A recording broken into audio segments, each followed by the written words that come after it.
Hoje, no nosso Sala de Prosa, nós recebemos o economista, palestrante e professor Bruno Musa. Bruno, seja muito bem-vindo ao Sala de Prosa. É uma alegria eu, Douglas Roberto e o Wagner Gil te receber. Qual a tua visão do atual cenário econômico do Brasil para aquele de um passado não muito distante? Eu que agradeço, Douglas e Wagner Gil, obrigado pela oportunidade de poder falar com vocês aqui da Rádio Vida Melhor nessa sala de prosa. Bom, o que eu quero passar aqui são números econômicos. Esquecer ideologia, esquecer se a gente pensa de uma forma A ou B, mas analisar os números que a economia nos mostra. O que a gente viu durante esses 2 anos no Brasil foram reformas microeconômicas que foram aprovadas, que pouco deram importância ou parecem pouco relevantes, mas são de extrema importância para a facilitação da liberdade econômica e uma busca de uma economia mais dinâmica, mais rápida, mais leve, mais ágil. Isso faz com que a gente abra empresas mais rápido, que a gente possa contratar e mandar embora de forma mais rápida, e isso favorece o dinamismo da economia brasileira, que é o que a gente sempre admirou da economia americana, né? Então, algumas reformas, por exemplo, que foram aprovadas durante esses últimos anos desse governo foram, por exemplo, a reforma da lei das estatais, que dificulta a entrada de entrada de cargos políticos em estatais. A gente viu privatização da Eletrobras, privatização de subsidiárias da Petrobras. Começou-se a ventilar a ideia de daqui a alguns anos privatizar a própria Petrobras. Que notícia linda! Obviamente, com o mercado privatizado, o mercado aberto, com muito mais concorrência, o consumidor tende a ganhar, onde você tem uma opção de comprar de diferentes concorrentes, você tem uma melhor qualidade com um menor preço. Nós tivemos outros tipos de reformas, por exemplo, o marco do saneamento, o marco do gás, que facilita a entrada do dinheiro privado para financiar esse tipo de obra. A gente tem no Brasil, basicamente, metade da população, 100 milhões de pessoas sem esgoto. É óbvio que o Estado não consegue suprir essa necessidade, senão em 2022 não teríamos ainda basicamente metade da população sem esgoto, né? Então, claro que isso tem que passar pela mão da iniciativa privada. Nós tivemos portos, aeroportos, rodovias, o capital estrangeiro está fluindo para o Brasil. Só no mês de agosto, 18 bilhões de reais entraram na Bolsa Brasileira, né? Então a gente vê, no ano passado, economistas, bancos que falavam que a relação dívida-PIB do Brasil estaria em mais de 100%. Quanto está hoje? 78%, caindo mês a mês. O desemprego falariam que estariam em 20%, está em 9,8%, melhorando mês a mês. Então nós vemos dados econômicos que estão muito mais resilientes e a gente passa a ficar mais preparado para uma eventual recessão que deve sim chegar no mundo, principalmente em países como Estados Unidos e, acima de tudo, Europa, por conta dessas injeções de capitais de trilhões e trilhões de dólares que foram injetados nos últimos 13 anos, basicamente, que mantém juros artificialmente baixos e leva a um momento inflacionário que, claro, foi acelerado pela quebra da cadeia logística durante a pandemia e por uma guerra, mas que esse momento chegaria por conta dessa política de injetar capital, como os Estados Unidos, Europa, Japão fizeram. Então, claro que o Brasil não é uma ilha, mas essas reformas microeconômicas e tantas outras que a gente vem falando aqui ao longo dos últimos anos, estão fazendo com que o Brasil chegue mais preparado do que, inclusive, países de primeiro mundo para essa crise que se avizinha no mundo. Veja, o Brasil agora em agosto já deve ter, ou já tem, na verdade, uma inflação menor do que Estados Unidos e Europa. Quando imaginamos que isso poderia acontecer? E o Brasil é o único país do mundo que está reduzindo impostos, enquanto os outros países estão subindo impostos. Portanto, a gente não teve interferência nos preços, mantivemos a PPI, ou seja, o preço de paridade internacional da Petrobras, não houve qualquer ingerência política e mesmo assim os preços da gasolina caíram porque houve redução de impostos. Para reduzir impostos tem que reduzir o tamanho do Estado. E para finalizar, esse será o primeiro governo, já em números, que vai terminar o seu governo gastando menos do que quando entrou. Em termos reais, ou seja, descontados a inflação, esse governo já está 15,5% menor do que há um ano atrás. Então a gente está sim vendo redução do Estado, que o Estado é grande, ineficiente e caro. Essa redução do Estado para sobrar mais dinheiro, para a gente poder investir. Esse será o primeiro ano que o Brasil vai ter superávit primário, ou seja, gastar menos do que ele arrecada, a primeira vez desde 2015. Então são números econômicos extremamente fortes que vale a pena serem mencionados e compreendidos, porque o Brasil se encaminha para uma mudança, inclusive cultural, da parte econômica, extremamente importante. Essa mudança cultural que é tão importante para que haja um novo entendimento, uma nova matriz de pensamento econômico no país, ela passa pelos entraves desse pesado Estado que o professor acaba de comentar. Como furar esse entendimento tão arcaico e trazer uma nova realidade a partir dessa perspectiva para a economia brasileira? Exatamente como a gente está fazendo agora, Douglas. Informação, bate-papo. Não importa se uma pessoa pensa ao contrário da gente, eu acho que a gente tem que sempre mostrar o nosso ponto de vida com dados que amparem esses pontos, né? Não adianta você falar, eu penso assim porque é a minha ideologia e ponto final. Não. 2 mais 2 é 4 para todo mundo, é igual eu brinco sempre, né? Você pode gostar ou não da camisa que eu estou usando, mas 2 mais 2 é 4 para todo mundo. E a informação hoje ela está chegando de uma maneira muito mais rápida e muito mais objetiva às pessoas.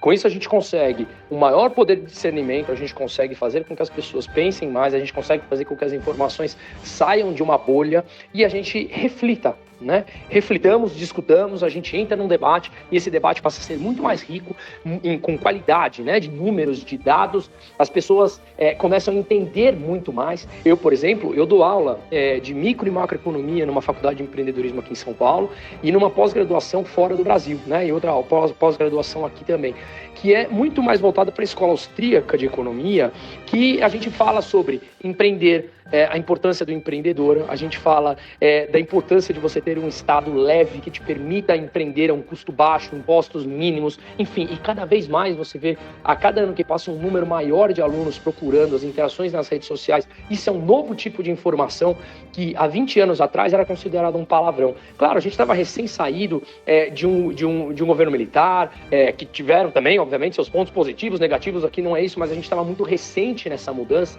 e essa mudança gera certos receios, era uma democracia nova, ainda e então o nível de informação começa a circular muito mais na base da sociedade como um todo, e isso faz com que a gente tenha mais discussão em alto nível, né? Mais debate e, de novo, debater com pessoas de forma educada, de forma civilizada, com pessoas que pensam ao contrário da gente.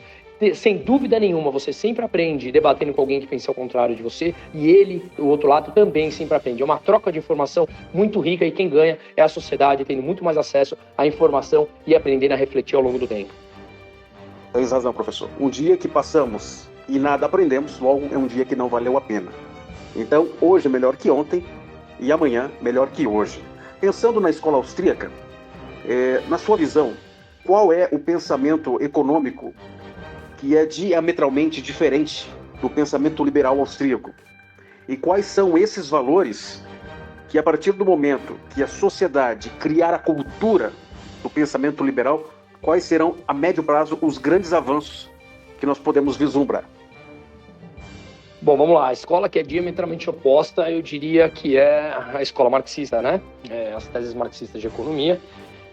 E também a tese keynesiana, que é bastante diferente, né? Então, a tese keynesiana, você tem basicamente o Estado intervindo para otimizar a economia, para gerar emprego, aquele tipo de coisa, sempre o Estado fazendo as suas intervenções para controlar, mesmo que ele aumente o gasto. A tese keynesiana fala que mesmo o Estado ficando maior, gastando mais, isso pode dar uma turbinada na economia e é compensada por essa melhoria na economia que esses investimentos estatais levam. Nós acreditamos diametralmente oposto. Nós não acreditamos na existência de Estado, na verdade. Quer dizer, claro, o Estado está aí. Nós acreditamos que ao longo do tempo ele se mostra ineficiente e não necessário. Calma, a gente pode se aprofundar muito mais, ouvir isso de primeiro ponto pode ser chocante, porque é uma tese que contraria tudo aquilo que nos ensinaram desde criança, desde sempre, mas seria uma reconfiguração de uma estrutura societária e econômica no mundo todo e de cima a baixo. Então, nós teríamos por exemplo, a Suíça são 11 cantões e um país super pequeno. Então, o Brasil são 27 federações aí, né, num país imenso. A gente teria que dividir muito mais, como o próprio Paulo Guedes falava, né, em dividir dar mais importância aos municípios, aos estados e depois ao federal. E aqui a gente teria uma definição nova, ou seja, que a gente teria, de repente, as pessoas para nós elegermos na nossa rua, no nosso bairro, e aí sim você vai para o teu município e vai crescendo, dando sempre a importância às pessoas, a um instituto que é sempre privado, mas em âmbito menor, ou seja, você define as regras da tua rua, define as regras e vai subindo assim até chegar no conceito de nação como um todo. Então, essa é uma tese que passaria, obviamente, por um Estado que ele não teria que arrecadar impostos, porque ele não precisa se sustentar através desses impostos, com isso sobra mais dinheiro na mão da população e a população tem muito mais poder de compra e opção por aonde gastar ou como gastar o seu próprio dinheiro. Claro que isso não dá para para que seja feito hoje, mas isso é uma mudança que pode ser daqui 100, 200 anos ou até antes. A tecnologia está aí para mostrar e derrubar as barreiras estatais, ou seja, pega um exemplo, há 20 anos atrás, a gente só entrava no carro de um desconhecido para nos levar daqui até um outro ponto, ou seja, o táxi, se ele tivesse uma placa vermelha. O que era uma placa vermelha? A chancela do Estado. Hoje a gente entra no carro de qualquer um que a gente chama no aplicativo. Então, a tecnologia veio para mostrar que as barreiras estatais, elas estão sendo derrubadas dia a dia e não haverá uma lei assim falando, não mais existe Estado, ou não mais queremos, nada disso. Mas a tecnologia vem para mostrar, junto com as informações, que a gente realmente consegue ter algo muito mais eficiente para solucionar os nossos problemas e passa pela mão do privado, do que o próprio ente estatal. O Sala de Prosa hoje tem a alegria de receber o professor, palestrante e economista Bruno Musa. Professor, quando pensamos no Estado menor, quando pensamos no Estado fora do cangote do povo, usar uma expressão aqui bem simplista, nós pensamos em um Estado ágil, que não vende problema para nossa sequência apresentar facilidade, né? Eu costumo dizer que tem gente que é pródiga em criar soluções para problemas que não existem. Quando nós fazemos uma reflexão e através da sua fala, né, colocar na base, nós estamos falando ali do federalismo, né, do povo dentro das cidades terem mais poder do que esse pesado e gorduroso Estado, né? Só que o Brasil é continental e o número de municípios também segue na mesma ilógica. Nós teríamos que mexer estruturalmente na federação. É correta essa afirmação? Sim, mas isso na verdade tem que ser uma mudança, vai acontecer uma mudança na verdade no mundo como um todo, no meu entender, com a tecnologia ao longo de tempos. É o que eu sempre falo, a gente demorou para chegar na fase que nós estamos hoje, né? Foi um processo de construção ali de 100, 200 anos que tem a ver com o período histórico passado. Eu acho que a economia e a história ela é cíclica, ela se repete de tempos em tempos, baseado nos fatos históricos que marcam a nossa vida ou a vida daquela geração que está passando por aquele problema, por aquele fator histórico importante em um determinado momento. Né? Então tudo tem a sua explicação. No meu entender, a tecnologia ela vai impulsionar e vai mostrar que determinadas estruturas que nos foram apresentadas como obrigatórias ou como necessárias terminarão não sendo. Talvez elas tenham sido sim, talvez não, elas foram importantes lá atrás num outro momento histórico, mas que agora, a vida tendo mudado, a tecnologia, os processos serem mais dinâmicos, mais rápidos, mais diretos, por exemplo, como o blockchain, e que você não precisa muitas vezes de um intermediário para fazer uma determinada transação, isso mostra com que certas estruturas que foram necessárias para a construção do mundo de hoje no passado não seja mais necessária. Então, claro, a estrutura de um país ou de uma nação, como ela foi concebida anos atrás, ela começa a mudar também. Então, a gente passaria a ter muito mais atratividade ou muito mais representatividade, por exemplo, no nosso âmbito de comunidade, do que de um país como um todo. Esse conceito mudaria a valer, né? Então, veja, um dos fatores importantes, ou um dos defensores dessa causa, nos fala um ponto interessante nessa linha de estudos, né? Para quem já tem possibilidade, a gente contrata, obviamente, tudo que tem a ver com o mercado privado e não estatal, né? Segurança. Quem tem possibilidade, ou num condomínio, você tem sua portaria privada, você tem sua segurança privada, né? E isso faz com que você veja que não tenha tamanha importância uma segurança pública. Ela pode ser uma privada, que seja muito mais barata e muito mais eficiente. Lembre, hoje nós gastamos dinheiro pagando impostos. Se nós não gastássemos esse dinheiro, teríamos mais dinheiro no nosso bolso. E aí sim a gente poderia pagar como a gente quisesse ou o que nós quiséssemos para buscar a maneira mais eficiente possível, né? Então, sim, essa estrutura de hoje em dia, que teve a sua importância no passado, ela vai mudando, inclusive geograficamente, com a tecnologia, para que seja mais eficiente, tenhamos uma busca por uma eficiência maior ao longo do tempo. Então, essa mudança de estados, municípios, cidades, ela passaria por uma reconfiguração ou passará por uma reconfiguração num futuro que não sabemos quando. Claro que é muito difícil a gente imaginar uma vida assim lá na frente, mas eu tenho certeza que se tivéssemos a oportunidade de voltar 200, 300 anos no tempo e pudéssemos perguntar a nossos bisavós, tataravós lá atrás, há 2, 3 séculos,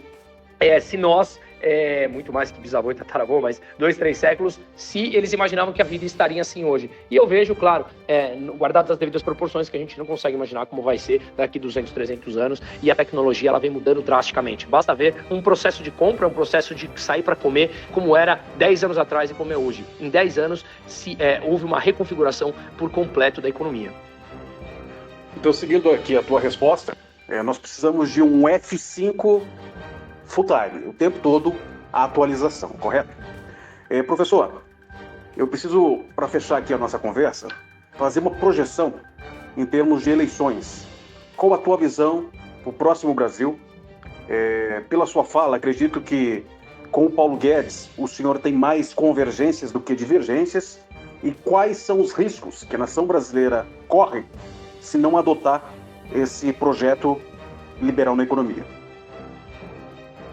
Wagner e Douglas, vamos lá, muito obrigado pela oportunidade novamente. Claro, sim, eu tenho muito mais convergência, tenho uma admiração brutal pelo Paulo Guedes, principalmente pelo fato dele conseguir permanecer durante tanto tempo num governo sem precisar ter um retorno financeiro sobre isso. Aguentar determinadas coisas que ele vem aguentando, para mim já é um ídolo nacional e tem que entrar para a história do Brasil, porque podendo concordar ou discordar com algumas coisas, por mais que nossos ouvintes concordem ou discordem, eu tendo a concordar muito mais, eu tenho sempre uma verdadeira aula com ele, afinal de contas a experiência dele é gigantesca, de anos a gente tem muito a aprender, né? Eu acho que ele vem fazendo um trabalho digno de aplausos, né? Enfim, muitas coisas, ele cantou a bola lá atrás, riam da cara dele, o PIB do Brasil vai crescer e os outros países vão diminuir, é o que está acontecendo esse ano, a revisão do Brasil subindo e dos outros países caindo, né? Os juros vai cair, vamos desvalorizar, a moeda vai desvalorizar, a gente aprova umas reformas e depois valoriza. Enfim, ninguém previa lá em 2019 um fica em casa, uma pandemia, uma guerra, mas enfim, em grande parte a gente vê fatores econômicos convergindo para aquilo que ele vem falando. O grande risco, no meu entender, é nós retrocedermos aí 20, 30 anos, porque parece que políticas que estão descritas no governo do PT, e eu li 3 vezes o programa do programa de governo que o Lula propõe, ele é algo assim, parado no tempo em 30, 40 anos atrás, né? Então, o que ele fala de congelar preços administrados, talvez ele não fale, a palavra não é congelar, mas mexer em preços administrados, ele fala em derrubar juros basicamente na marra, ele fala em imprimir dinheiro, ele fala em acabar com o teto de gastos, são voltas ao passado, assim, extremamente impressionantes. Eu acho que nem ele acredita, ou nem ele faria o que ele propôs no plano, porque, claro, para quem entende menos de economia ou para aquelas pessoas que estão numa necessidade maior, elas tenderão a achar esse plano muito bonito, só que eles pouco se importam com as consequências. Só que o Lula, inteligente que apesar de no mau sentido, ele sabe que se ele faz aquilo que ele vem falando, o reflexo econômico é catastrófico. Então, eu não acredito que ele faria metade do que ele propõe, e é muito mais eleitoreiro, porque ele sabe que aquilo seria um retrocesso e uma caminhada em direção ao abismo da economia brasileira. No Sala de Prosa de hoje, nós conversamos com o professor palestrante, economista antenado, Bruno Musa. E a novidade, né, Bruno? Seja muito bem-vinda ao nosso time. Sempre aqui no nosso programa, você vai ter uma análise sobre o mundo, sobre o mercado financeiro, o que está acontecendo, o que isso pode afetar. O Bruno, da sua forma didática, bastante clara, para além do Instituto Mises e do Brasil 200, agora está aqui conosco também. Seja muito bem-vindo às suas considerações finais. Forte abraço. Wagner e Douglas, muito obrigado pelo convite, vai ser um prazer participar com vocês aqui semanalmente. Eu que produzo bastante conteúdo nas minhas redes sociais, eu falo e dou aula também, eu falo para os meus alunos e para quem me segue lá, ninguém tem que concordar comigo, mas eu acho que é importante a gente trazer discórdias com dados embasados, só assim a gente cresce.